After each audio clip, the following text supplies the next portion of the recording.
Uh, this week, we're suspending animation here for just a week, maybe a week and a half. I have to teach at our congregation on Shabbat, and the Torah portion is Kedoshim. And so I'm trying it out on you guys first. I did part one with last night's class, and I left them hanging right there on the cliff. But what we were doing is matching up Mishpatim, which is in Exodus, with Kedoshim, which is in Leviticus.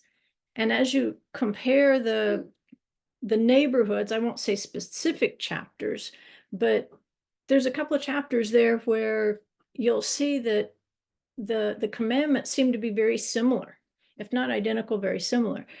And so we're using one to help interpret the other.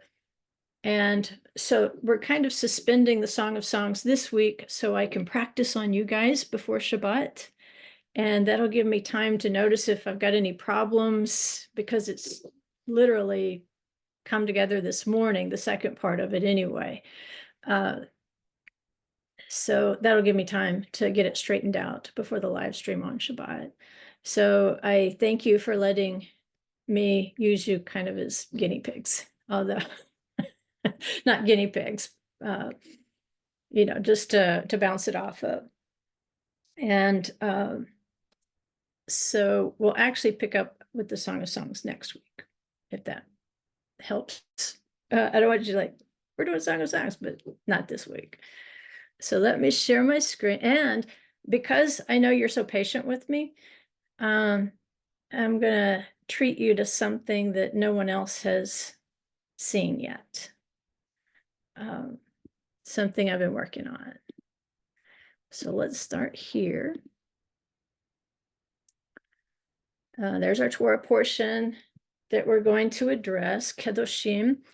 And more specifically, we're going to work on chapter 19 of Vayikra. And as you look at the slides from last night's teaching, you'll see the matching chapter from Mishpatim in Exodus. And we're primarily working with John chapter 8, verses 2 through 11, which is the story of the woman accused of adultery.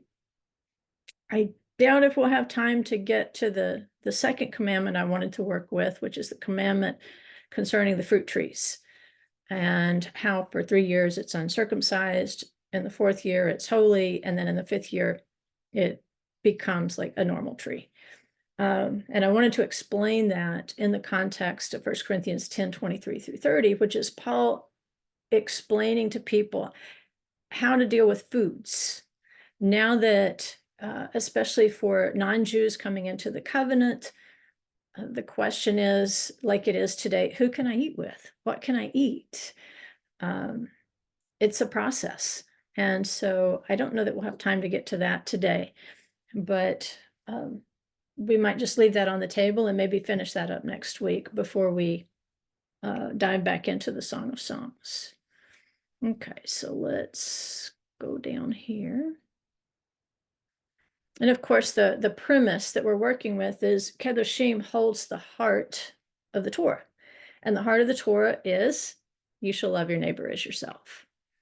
And so everything in the neighborhood, everything within the context around it, we need to see that as like it's implicit, it's understood in the text, that the heart of all these commandments that surround it, it has to be the love in your heart that's written on the tablets of your heart that directs how you keep these other commandments. And that's why it was really helpful to compare it to the companion chapter, or chapters, I would say, in Mishpatim.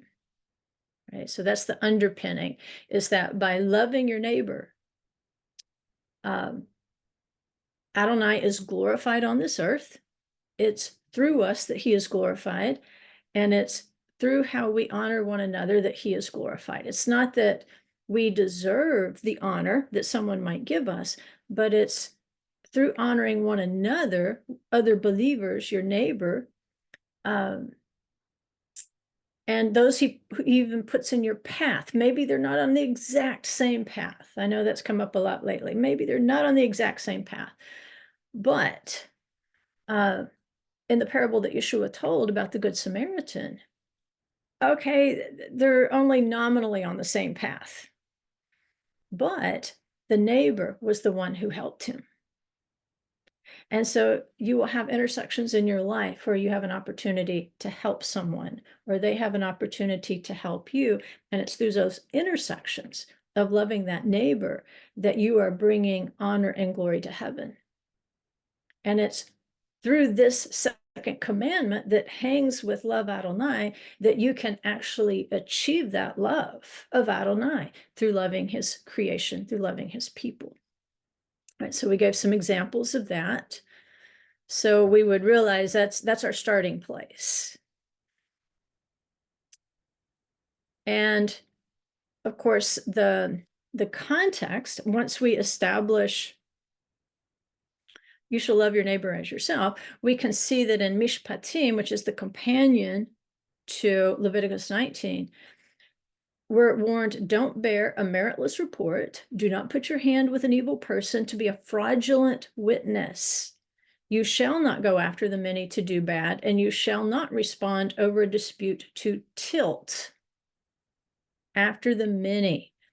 We're going to revisit that. That's an important foundational scripture. And then we looked at the companion from our Torah portion. You shall not do injustice in judgment. You shall not be partial to the poor, nor defer to the great, but you are to judge your neighbor fairly.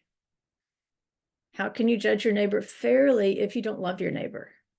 That's the premise. Because remember, if you loved your neighbor, if you really loved your neighbor, you would not transgress any of the other 611 commandments. They wouldn't even need to be there. Because if you love them, you would never steal from them. You would never commit adultery with his wife. You would never slander him. You would never do all these things if you loved him. Right? So we're told, you shall not go about as a slanderer among your people. You are not to act against the life of your neighbor. I am the Lord. You shall not hate your fellow countrymen in your heart. You may surely reprove your neighbor, but shall not incur sin because of him. You shall not, and see, sometimes if we don't reprove somebody, we hold it in, and then when we can't hold it in anymore, we start speaking Lashon Hara. When had we confronted the person with it and given them a chance to clear it up so that we could be clear with one another, we wouldn't have been holding it in and then it just burst out in a very, unscriptural way to someone else who's not going to be part of that repair, that relationship repair. So he says, yeah, surely reprove your neighbor, but don't incur sin because of him. You shall not take vengeance nor bear any grudge against the sons of your people, but you shall love your neighbor as yourself. I am the Lord. That's the heart of how you're going to be able to do these things. Okay, so that brings us to today's lesson. And I'm just calling this the moment the world spun backward. And I think it's just kind of a play on words. Sometimes I do puns, but nobody gets them. So I'll just explain this one. I can't tell a joke. You know what spin is. When somebody tries to spin something in a particular way. Well, Yeshua is going to give us the proper spin on a court case. Because that's what happens when you go into a courtroom. I mean, it's all over the news right now.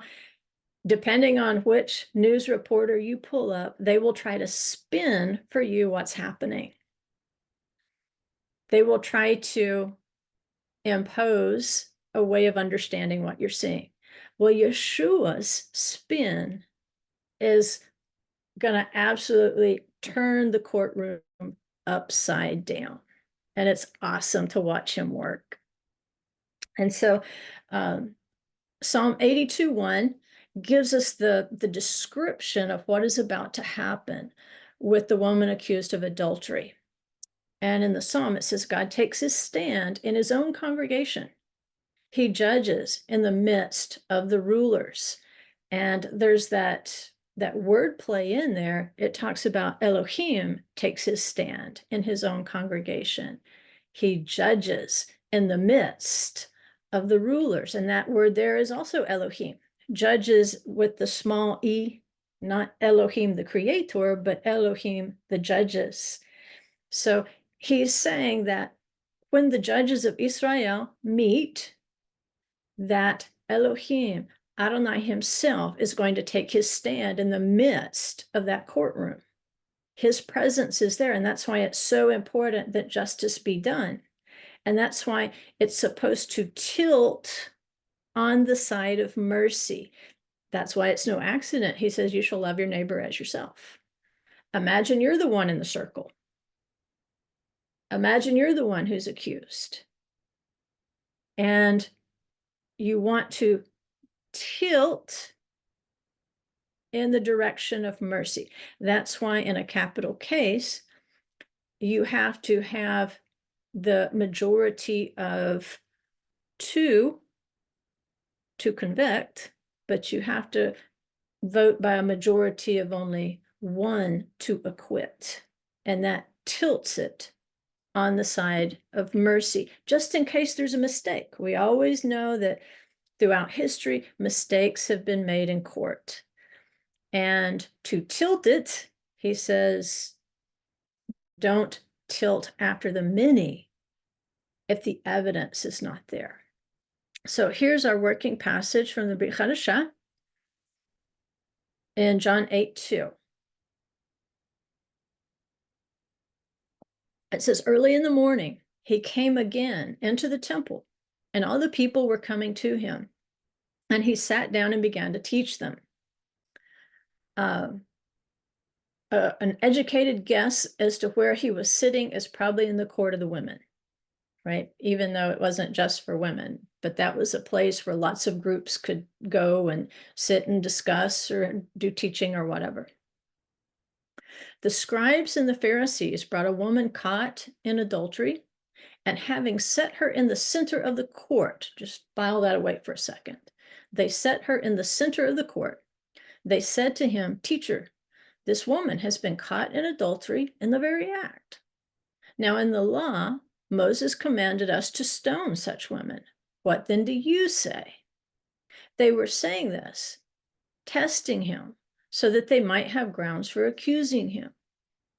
But Yeshua stooped down and with his finger wrote on the ground.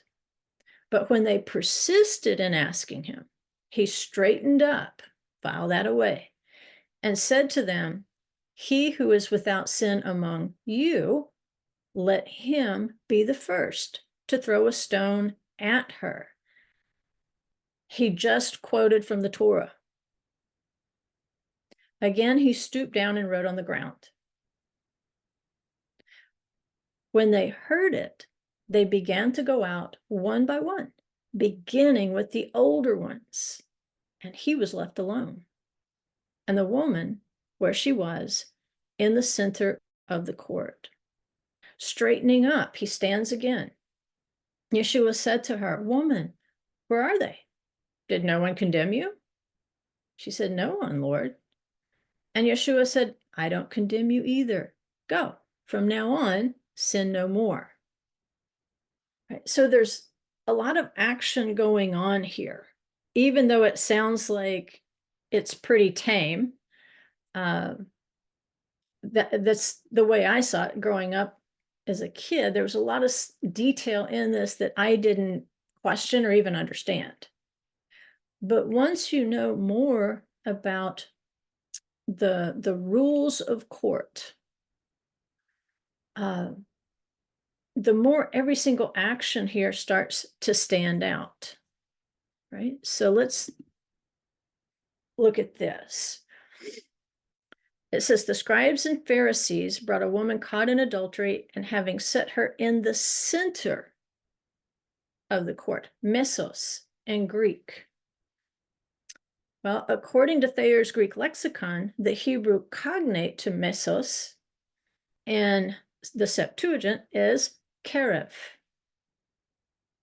And what did we read in the Psalm about Adonai's presence in a courtroom of his people? It says he judges in the midst of the rulers, bekerev, in the middle, in the center of his people, he stands and judges, bekerev. And so them placing her in the center is not a random act. Now, who were these people? We're not completely sure because there's things passing back and forth. We know that there was, religious political conflict in the first century, especially prior to the destruction of the temple, when that became, the least of their worries. But the Sanhedrin had an assigned area in that second temple for judgment. When the full Sanhedrin sat, they numbered 71. But if they were sitting for a capital crime, it was constituted of 23. The trial of an adulterous wife would have fallen into the category of a capital crime because she could have been put to death had she been convicted of the crime. So as you're picturing it, they've probably come from the chamber of hewn stone.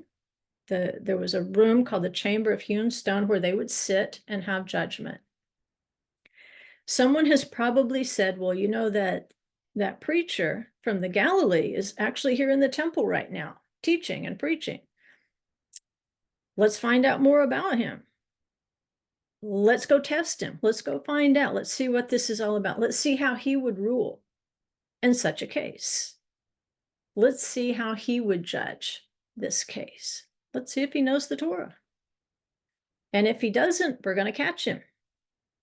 And, if only it were this simple today, if people are traveling around teaching the wrong things, if it were so simple, just to be able to pose a question and expose the person. But what's going to happen is Yeshua is going to turn the tables, as he's famous for.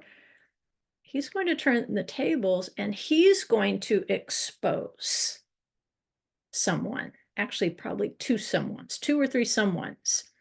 We don't know their names. We don't know who they are, but we know they were among the judges. So here's some just historical things to remember. There is some question as to whether the Sanhedrin had permission from the Romans to execute a death sentence.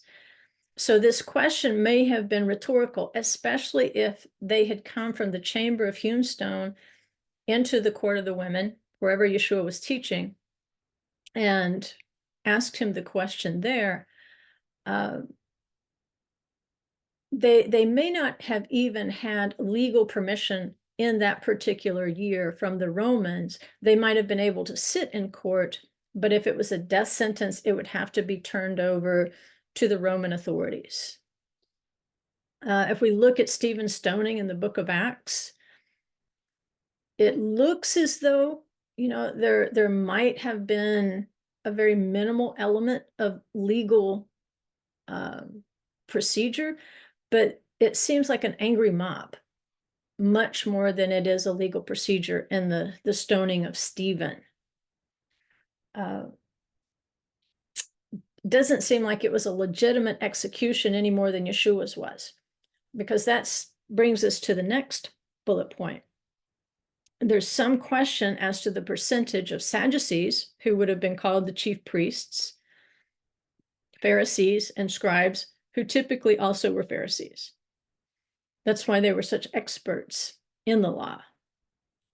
So our text is probably describing a predominantly Pharisaic group of judges. That's what it says in the text, the scribes and the Pharisees. They're judging a capital case. They're experts in the Torah. Could there have been some Sadducees mixed in there with them? There certainly could. The Sadducees tended to be wealthy. They had a lot of internal political power. They bought their offices from the Romans, not so well liked by the people, but they would definitely work with the Romans if they perceived that anyone was threatening their position. And Yeshua would fall into that category. As he's going around teaching the kingdom, it does threaten their position because of the legitimacy. You cannot buy the office of high priest. And I think it's remarkable that in spite of the graft on the part of the Sadducees, in spite of the failure to believe in the resurrection, like I was like, that's like the big doctrine. That's the main message, a doctrine of resurrection. So we can go back to the garden. In spite of those things, Yeshua would go up and worship at the temple and teach in the temple. He did address things that were wrong, but he did not fail to go. And so this particular trial, it sounds like, is being conducted by people that we would consider to be experts in the Torah. Right? So we don't know whether it was wittingly or unwittingly. The judges bring Yeshua into the circle of judgment, and he is going to judge in the adat. That was the word used in the psalm, where he stands to judge in the congregation. Well, where does the congregation assemble? In the temple. Where does the specific congregation of judgment convene? In the temple. Yeshua is in the temple. And so maybe they were conscious of this. Maybe they were going to see if he was going to give a righteous judgment, or whether he was just a poser. Maybe he was some sort of sorcerer. I mean, we have records, even in the New Testament, of these sorts of people that were traveling around deceiving people. They're trying to figure out who he is. And if he's a sorcerer, if he's a false prophet, if he's a false Messiah, they're going to trap him. They're going to see how he's going to rule in this case, because this particular group, if it's not a sitting court of the Sadducees, then it is an expert court, because it's comprised of Pharisees and scribes. So the trial we're seeing here, it's slightly different from the trial of the sotah, or the woman accused of adultery.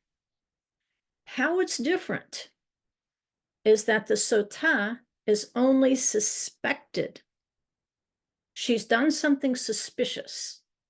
But we want to mention that because Yeshua,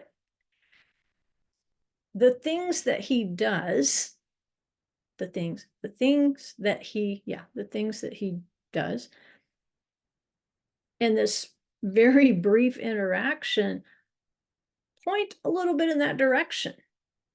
Once he calls out the false witnesses, you can see that his actions are really linking us back to the trial of the sotah, not to someone who has literally been caught in adultery. Like, at least two people had eyeballs on the act in progress. More often, it would probably fall into this category, the trial of the sotah. You see two people come out of a house. You see two people come out of behind a building or something. There's something that makes you suspect, but you didn't literally lay eyeballs on the act, right? In this case, they say that they have at least two eyewitnesses. They can't bring this to trial without at least 2 to 3 eyewitnesses. So in the trial of the sotah, not the woman accused in the act, but in the trial of the suspected adulteress, the accused woman is forced to drink water. Not really forced. She can elect not to. And in that case, her husband is allowed to write her a bill of divorce and send her away if she elects not to. But if she will not move and she says, I did not do this, then she has to drink the water. And so she's made to drink water, which is mixed with earth from the tabernacle or the temple itself. And then there'll be the curses, that if she's guilty, the curses are written on a parchment, and then they're dissolved down into the water, and then she has to drink it. If she's innocent, and you can read through that process if you need to refresh, it's in Numbers 5:16 through 31. If she's innocent, then she's going to become pregnant and have children.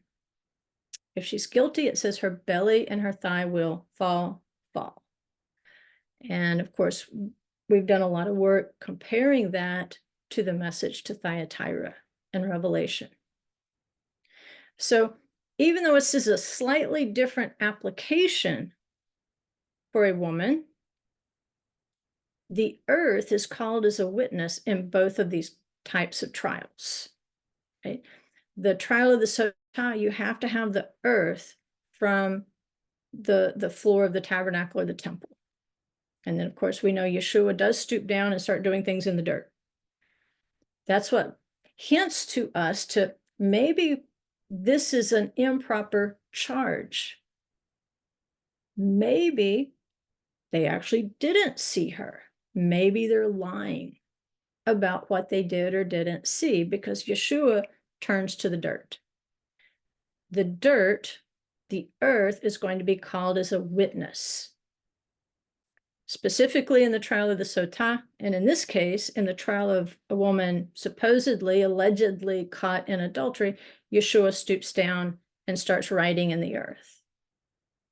And remember, you would write on a parchment the curses of the Torah that would fall upon her. So now we're going to look at some literature pertaining to the heavens and the earth as a witness, because we have both of those witnesses right here in this story of the woman accused. Now, this is Sifrei Devarim 306.3, which is a commentary on Deuteronomy 32:1, where Moses is calling heaven and earth to witness. And he does that frequently. It says, "Listen, O heavens. Listen, O heavens." That's the text from the Torah. And so in the explanation of this, they say, here's an analogy. It's like this, because as Moses is calling heavens as a witness, it's because he's warning Israel that they are going to go astray. That's the context. Israel, you're going to go astray. And so heavens, you witness this. And so to help us understand what Moses is doing here, as he's warning the people that they will go astray, they say it's like this. A king hands his son over to a pedagogue. And a pedagogue is like Greek for a male babysitter that just teaches a young man, prepares him, to inherit his father's estate. So he hands his son over to a pedagogue to sit and take care of him. The son says, "Does father really think that this will help? Now I will take care of him. Let him eat and drink and sleep, and I will do as I wish." And the father says, "I have handed you over to a pedagogue who will not budge from you." In other words, you might think the father's not paying attention, but he's assigned someone to you who is going to stick to you at all times. So the son is rather foolish, thinking, let just, dad disappear and I'll do what I want. And he's comparing this to Israel. And so it says, thus Moses says to Israel, "Do you think to flee from the wings of the Shekhinah, or to move from off the earth? And what is more, the heavens write. The heavens write. The heavens will reveal his sin. And whence is it derived that the earth too informs against him? From, same scripture, and the earth will rise up against him." Right? So it would have helped, of course, if we had read that entire Deuteronomy 32, but I don't think we need to. I think we get what Moses is saying. Israel, this is your covenant. You're going to go astray. You're going to be an adulterous woman. And so I'm calling heaven and earth to witness against you. And it says, there's really nowhere you can go. You can't leave the earth, and anywhere you go on earth, his spirit will pursue you. He will not let you go, even though he is turning you over to wherever it is you think you need to be. Whatever sins you think you're going to do, you're not alone. The Ruach is still following after you. You're not abandoned. And he says, what is more, the heavens write. The heavens will reveal his sin. Yes, the heavens will notice your sin. And the earth too will inform against you. So no matter where you go on this earth, and that's why he's saying you can't go off of the earth. If you went off of the earth, the heaven would testify against you. If you're on this earth, the earth will testify against you. So in the trial of the Sotah, what is happening is the earth is part of the testimony against the woman suspected of adultery. The earth knows whether she has committed this act or not. So Yeshua wrote the first time, and then he stood up. And whatever he meant by his statement, when he says, he who is among you, let him cast, he among you who is without sin, let him cast the first stone. That's Torah. If you're an eyeball witness to a capital sin, you have to be the first one to cast the stone. So whatever his intention is with that sentence, with that statement that he makes referencing the Torah, it silences the eyewitnesses. And when they don't answer, when they don't pick up a stone, they have tacitly acknowledged their testimony was not true. Their testimony was sinful. They have committed a transgression. And so last night, as we compared Mishpatim and Kedoshim, and we looked at the words in the hood and saw that it's all about not bearing false witness, not joining your hands with a false witness, we can see that the way that Yeshua is behaving in this test is planting their feet firmly in the Torah portions, Mishpatim and Kedoshim, where it's talking about the way that you judge, justice. Love your neighbor as yourself. Because they will not pick up the rocks, even if they haven't said a word, they have admitted they are false witnesses. Yeshua was heaven on earth. He said, where can you go?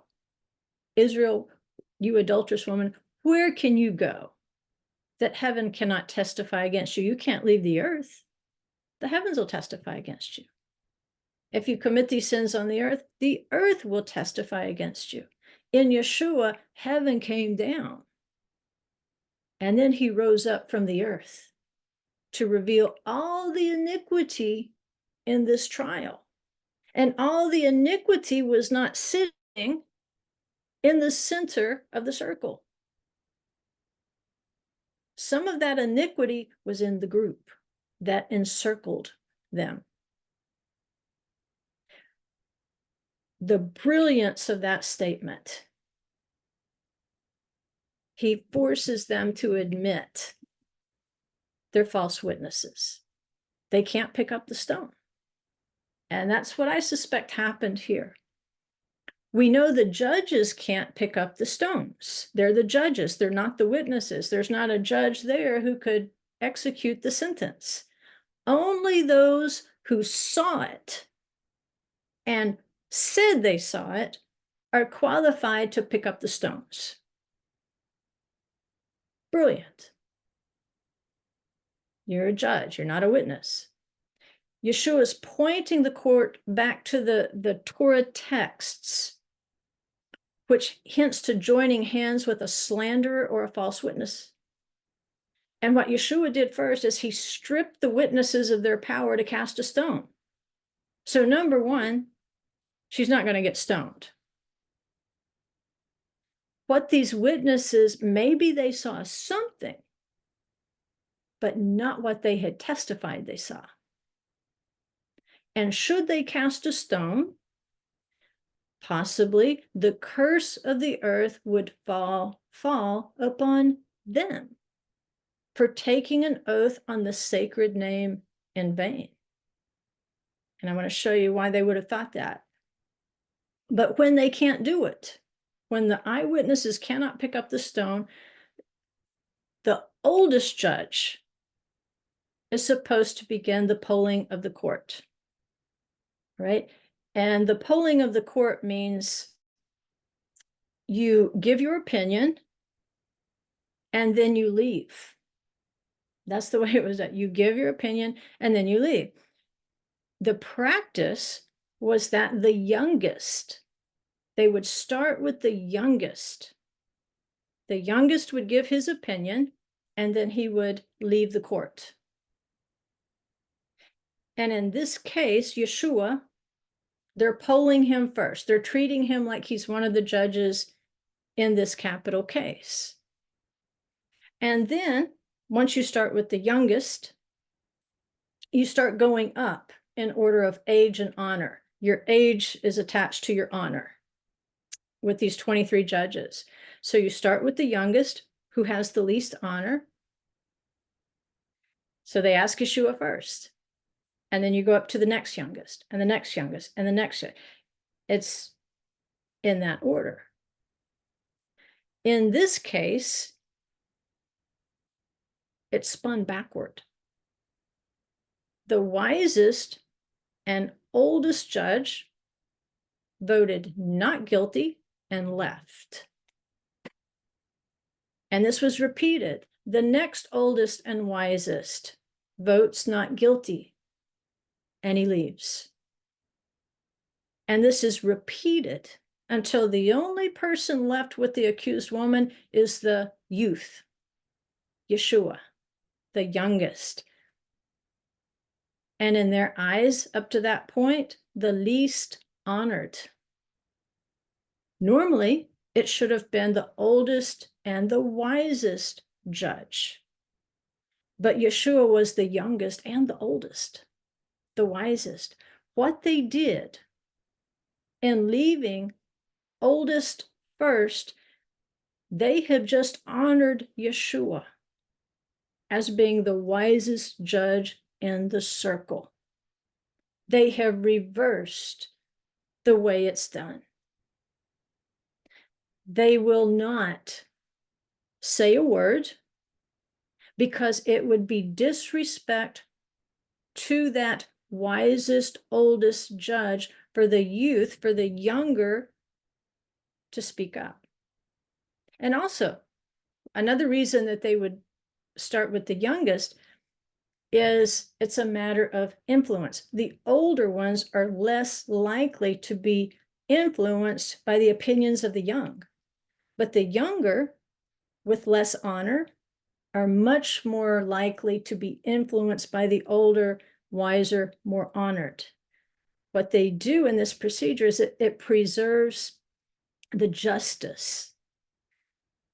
And it goes back to the passage that we read. You shall not tilt the case to go after the many, to go after the great. And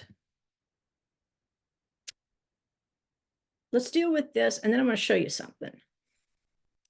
Why do I think that the eyewitnesses were afraid that something bad would happen to them? Remember, in the trial of the Sotah, it was curses that would happen if you were guilty. If Yeshua has just called out their guilt and testifying that they did not see what they said they saw, they might have suspected. There might have been circumstantial evidence. And maybe something was wrong there. Maybe it was a touch. Maybe it was intention. But they did not see what they said they saw. In Job 20:26, it says, complete darkness is held in reserve for his treasures, and unfanned fire will devour him. It will consume the survivor in his tent. It's talking about a wicked person. The heavens will reveal his iniquity, and the earth will rise up against him. The increase of his house will depart. His possessions will flow away in the day of his anger. This is the wicked man's portion from God, even the heritage decreed to him by God. So Yeshua dabbling around there in the earth meant something to them. They know these scriptures. They know about the trial of the Sotah, and that the earth is one of the witnesses in the case. And if it comes to that, there's no question. The truth is going to be told, because the earth is the testimony, and so is the water. The water actually represents heaven. Heaven and earth will testify against this woman and her partner if they have done what they're suspected of doing. How much more would heaven and earth testify against a false witness? And so Yeshua down here dabbling in the dirt, it's not a random action. It's associated with judgment in the courtroom.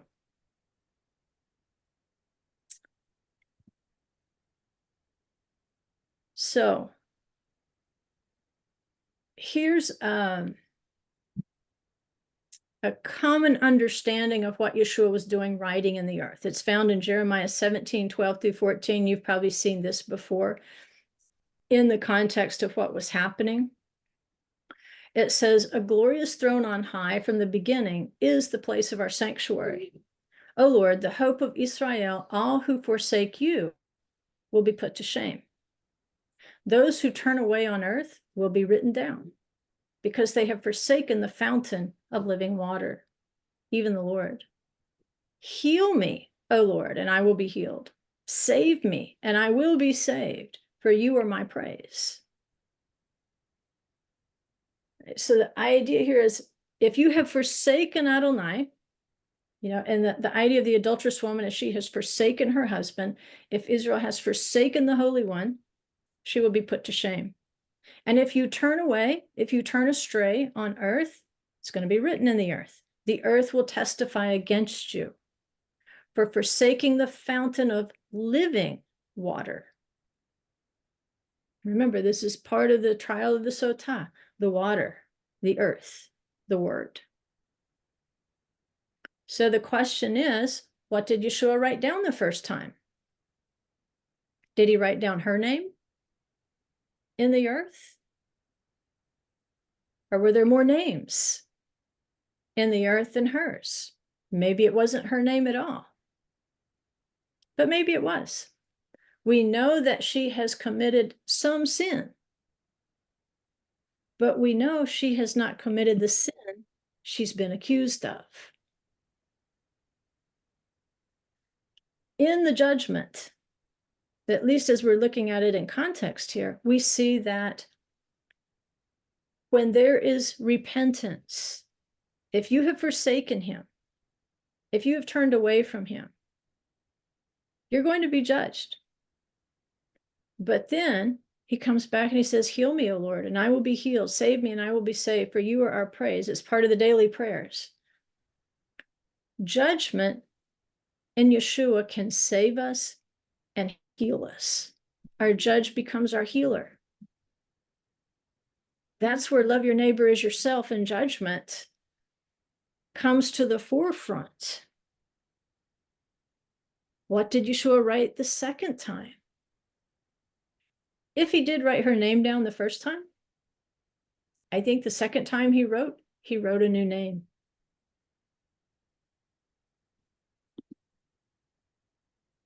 This is from Kiddush, Pirush, Umashmuot. Right, again, it's a commentary on Numbers, and I believe this is Numbers 19, if I can read my Roman numerals. And you can see some other scriptures that they've inserted in here. And you can also hear some more of the daily prayers in here. But it says, may his great name be magnified and sanctified in the world which he created according to his will. Or that's the version I'm used to reading.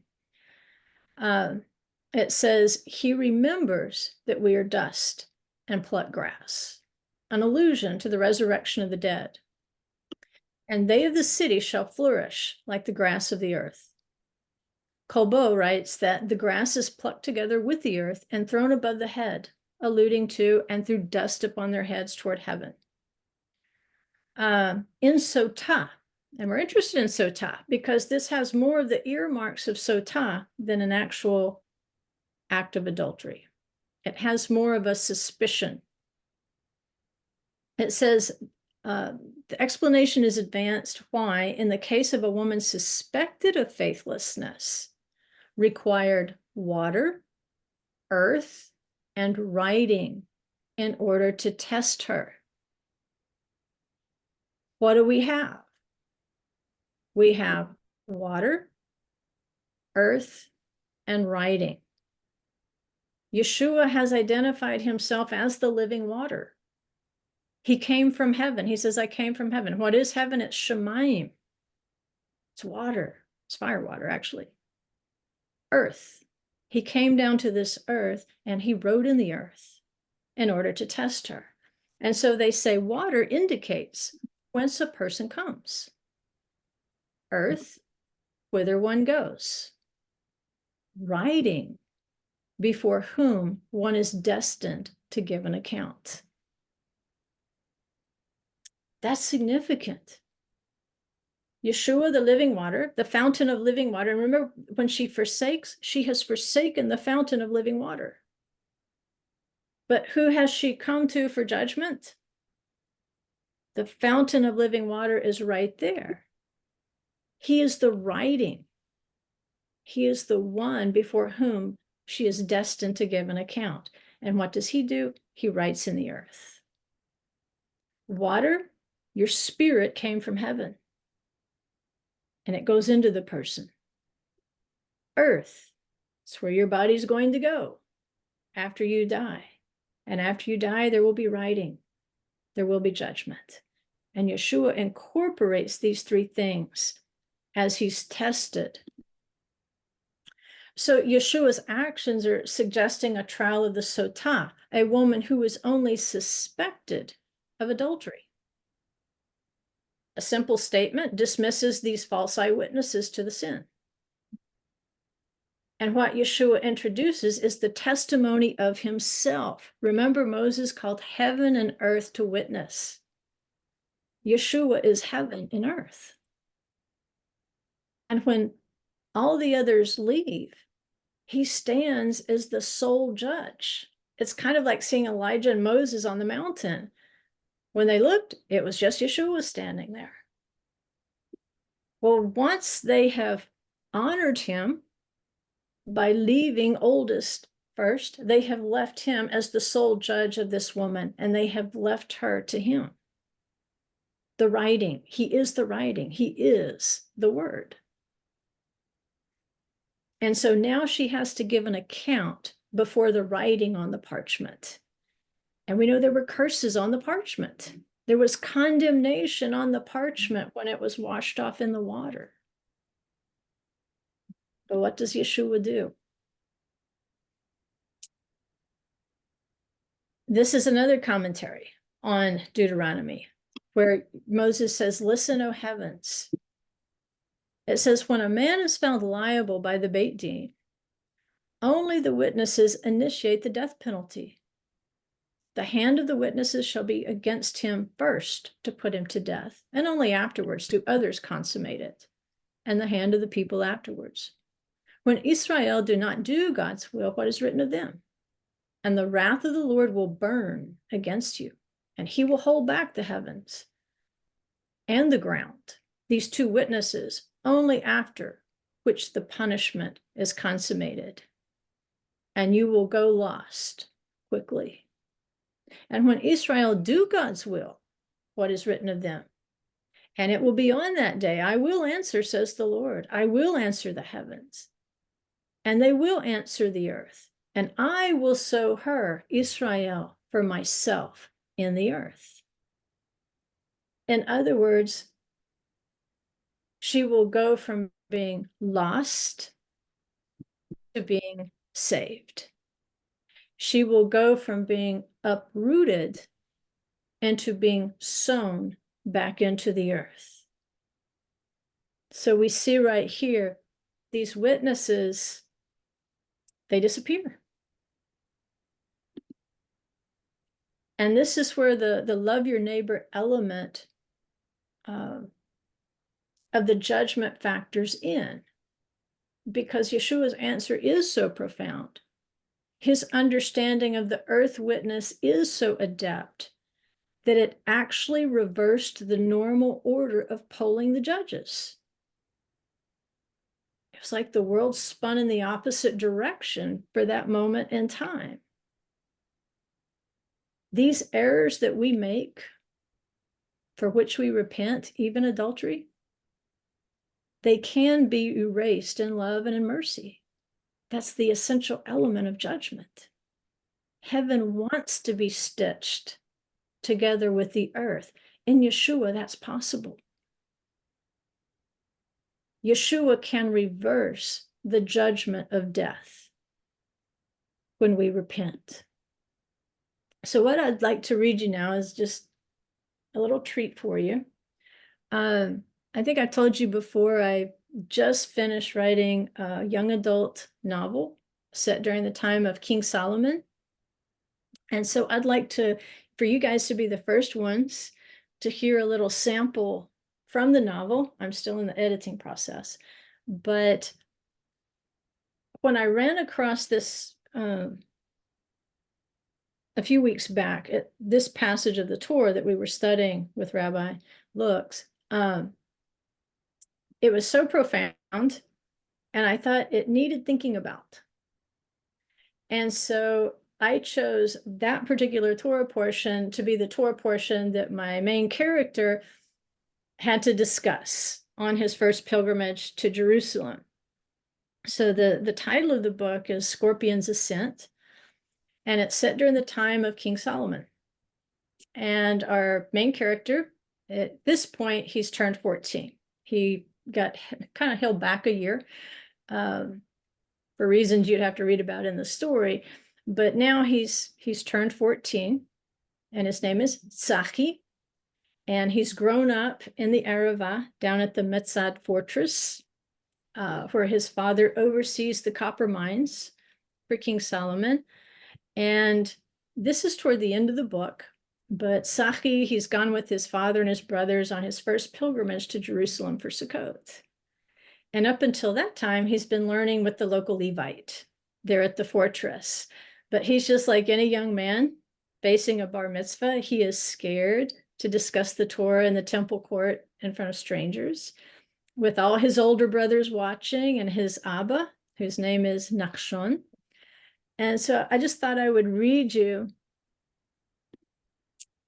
the excerpt where the little boy is having to go up. Well, he's not that little, but he's having to go up and discuss with the scribe this particular Torah portion, because I wanted to explain how profound it is and why it's profound that the judges left the oldest first and left Yeshua there. So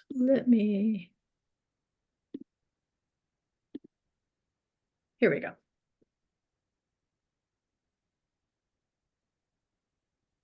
The Temple Mount was magnificent. Thousands upon thousands of voices singing the Tehillim, shouting, waving fragrant lulavs, murmuring through portions of the prayers, clapping, jumping, dancing. Tzachi felt the presence, much heavier here than Har Karkom, but it wasn't the frightening kind of presence. It was as if heavenly joy had become a cloud one could stand in on earth. After the morning sacrifice was completed, Abba guided Tzachi back to the great courtyard. It was an area where all could mingle. There were groups of people sitting and talking, and some of the groups, a scribe held a scroll of the Torah while the group discussed it. Abba looked around, maybe for someone in particular, and then Ovadia touched his shoulder and pointed to a scribe sitting in the shade of the wall with a small group. There he is, said Ovadia. the Levite's brother. Abba made his way to the little group, and Sachi and his brothers followed. This sofer is excellent, Ovadia assured Sachi. He won't try to scare your breakfast out of you. It might be too late, joked Sachi. Ovadia was the brother who would joke with him. The others were usually serious, like Abba. Abba found a place for them near the sofer, and they all sat and listened for several minutes. It was the Holy Scroll of Shemot under discussion, a section called Mishpatim, judgments. Oh no, the legal parts of the Holy Torah were difficult. It took lots of clarification by the Levite. Every single word, even every letter mattered. The stories of Bereshit were much easier to understand. Sachi listened while the sofer questioned the group about the commandment not to give false testimony. 3 other boys about Sachi's age sat at the front, and when the sofer paused to move on to a new law, he motioned Sachi forward solemnly. He really does look like the Levite, just as serious about the Torah, too. When Sachi reseated himself, he saw the other boys looked as scared as he felt. An extra year of preparation didn't give Sachi extra confidence. The sofer stood, and everyone stood with him. He unrolled the scroll and read the next law. You shall not go after the many to do evil, and you shall not answer over a dispute to tilt after the many. Amen, said the sofer. Amen, responded the group. Uh-oh. There was something about that law, a clarification that had stumped Sachi. His mind tended to wander to what might be going on in the horse pens, or when the saffron crocuses might bloom so that he might beat the sharp-eyed Kenite boys in collecting the delicate saffron to sell. He couldn't afford to let his mind wander now. His brothers would never let him forget it. The sofer closed up the scroll and sat again. The group sat too. The sofer asked, first, what is the context? What is the rule?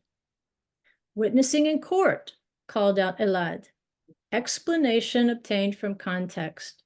Devar hilmad me'anino. The boys nodded their head vigorously as if they already knew that.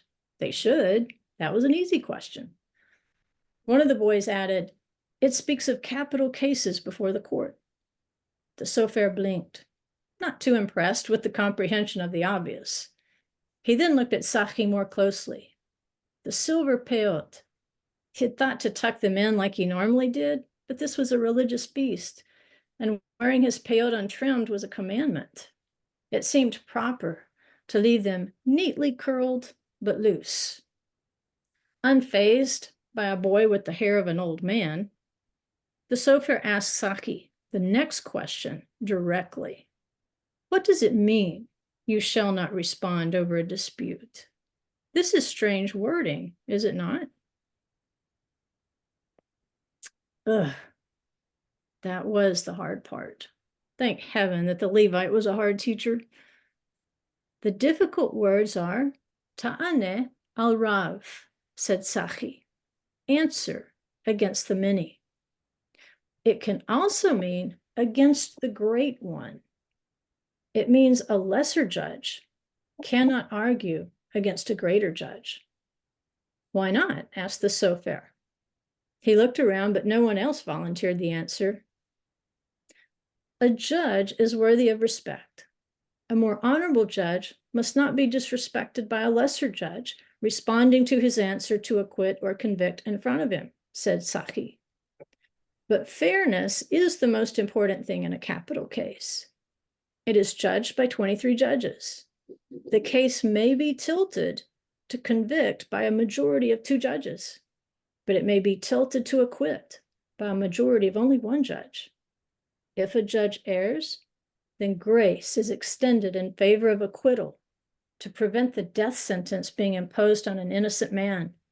That's why it takes more judges to convict than to acquit.